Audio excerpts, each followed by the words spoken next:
All right, we ended the last section by styling the anchor tags inside of this div, but this is really just a rudimentary way to specify things on the page.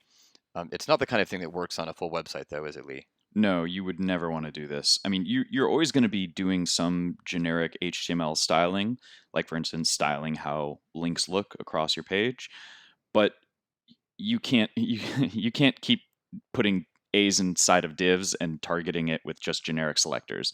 You need to do something that is more efficient and more targeted than this. And the only way to do that is to start using CSS IDs and CSS classes. Okay, so what's the difference between those? A CSS ID is far more specific. It is basically the highest that you can go in specificity, and you can only have one ID per element per page, essentially. You can have multiple per page, but you don't want to. Classes are more flexible. You can have multiple classes on a single element, you can have many classes on a single page, and for that reason, people tend to prefer that sites be styled using classes than using IDs. So we're going to show both Yeah, right let's now. take a look. Yeah, let's take a look. We're going to start with the div right here, right? And this is the kind of thing we probably wouldn't do in real life, but just to demo IDs, we'll put one in. So the way you do it is just with the just ID, and then you say equals to, and then a string. And there are some rules. You can look at the text, but I prefer to use these hyphens or underscores. Basically, No I can use spaces. either way. No spaces. If you were to use a space, that would be like adding a second ID, and only the first one would be recognized because you can only have one ID per element. Right. And in particular, not only can we not have two IDs on this one element, but we also do not want to repeat this, right? So this would be Yeah, I mean, this would be bad. you can do that, but when your site becomes more complicated and you start using something like JavaScript, uh, this would cause problems because JavaScript only expects there to be one ID per page, essentially. Yeah. So you can get some really funky behaviors when you're trying to do stuff. Okay. So we don't want to do that, but we can add uh, more the same class on multiple elements, right? So Correct.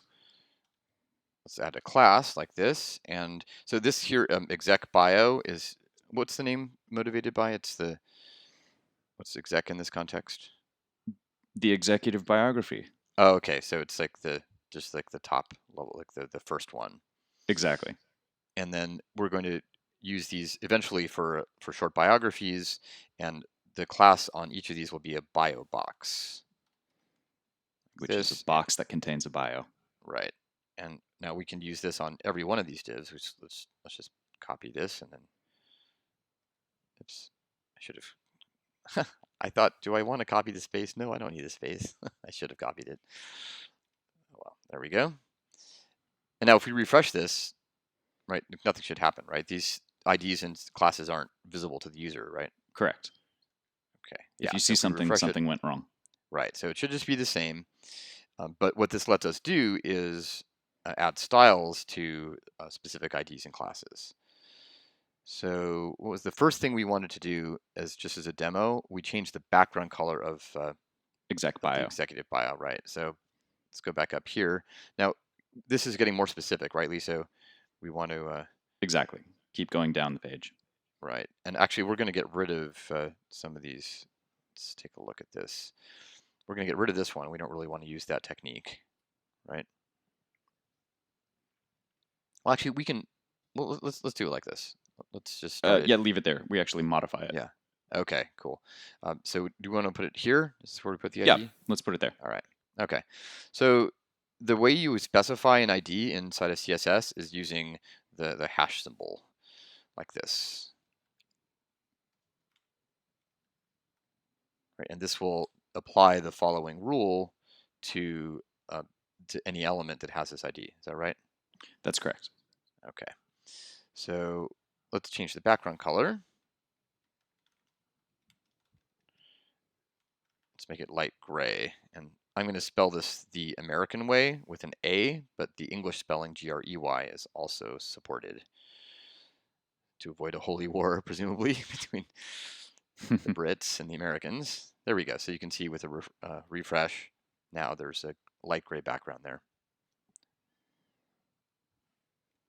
So that's the way to style that ID. And now we want to style the bio boxes.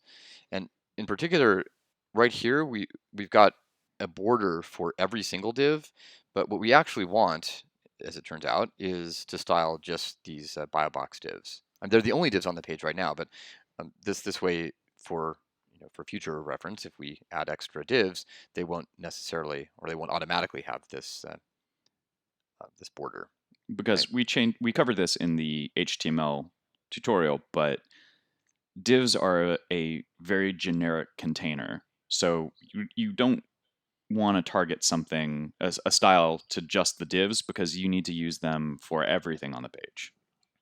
Right. So let's change this here. I'm actually just going to cut it and move it down. So let's be a little bit more specific. And the way to specify the class is to use the dot. Now, actually, I'm going to add it to the div like this. We'll do it both ways. So if we do this here, div dot biobox, what that does is it targets the divs with the class biobox. So this hash symbol for an ID and a dot for a class. So it should not change anything. There we go. And now, Lee, in the original design, though, we got rid of this div. What's the motivation for that?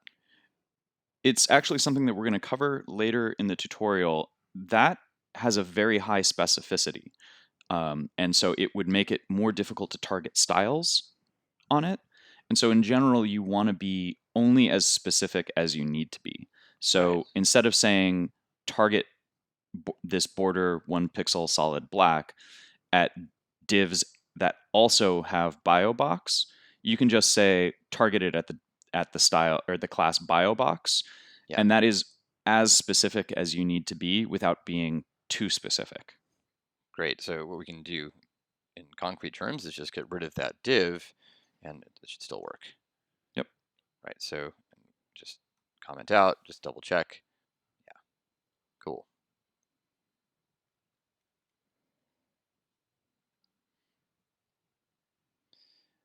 And the final thing we want to change, I think it's the final thing, right? Is the Mm-hmm. this thing that we did this kind of rudimentary way, right? With the div A color green. So instead, now what we've got is an anchor tag inside of an element with this BioBox class, right? Correct. So we've got BioBox, and then we can get rid of this here. Actually, we can move it down here. So instead of div A, we can say dot BioBox A. That's correct. Right. And notice it's not a.biobox because the anchor tag doesn't have the class. It's the parent element that has the class. So this should still be green. And there Great. it is. Yeah, and it's kind of fun just to get rid of it all. Just to see. Go from here and then just verify that it's actually doing something. It's great. All right, this is a great start at learning how to target specific elements with CSS rules. I want to take the final step that's actually an exercise, but something that I feel like is important at this early stage, which is to make a git commit and then deploy this up to GitHub Pages. So let's take a look at that. Take a look at the status. Right, so we've just made modifications to index.html.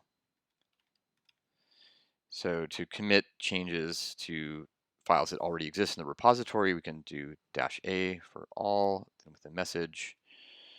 And then what do you want to say here? What do we do, Lee? We added the internal style sheet, Mm-hmm. right? And then yeah, and then also the classes and IDs.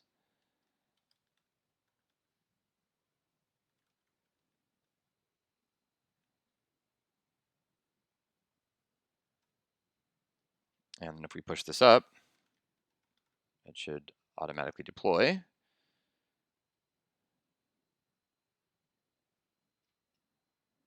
Let's check it out. So it didn't change right away. there's sometimes a short delay just while things get processed. Except, is it not working? You wouldn't see any difference. No, we added the gray, right? Oh, correct.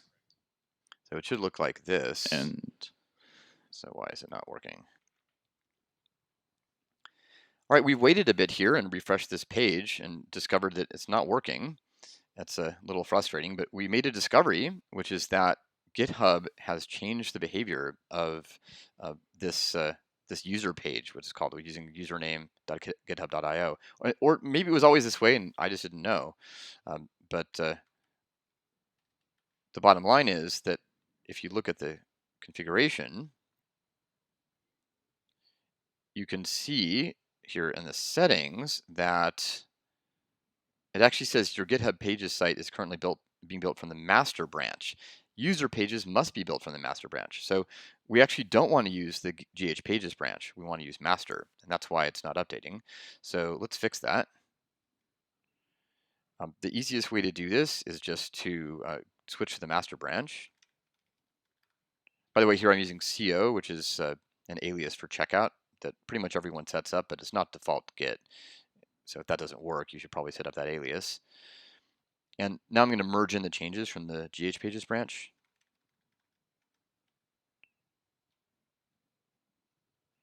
And then push them up. And since we're not going to need GH Pages, let's just get rid of it. So branch dash lowercase d will work. This deletes it only if it's been merged in, but it has been. So this is the safest way to delete a branch. There we go. And we can delete it on GitHub too, but that's not, I'll leave that as an exercise. It's not necessary right now to get this to work. All right, so we did that push up to GitHub, and now if I refresh it, aha, now it's working. Look at that. So we've got the gray background. Cool.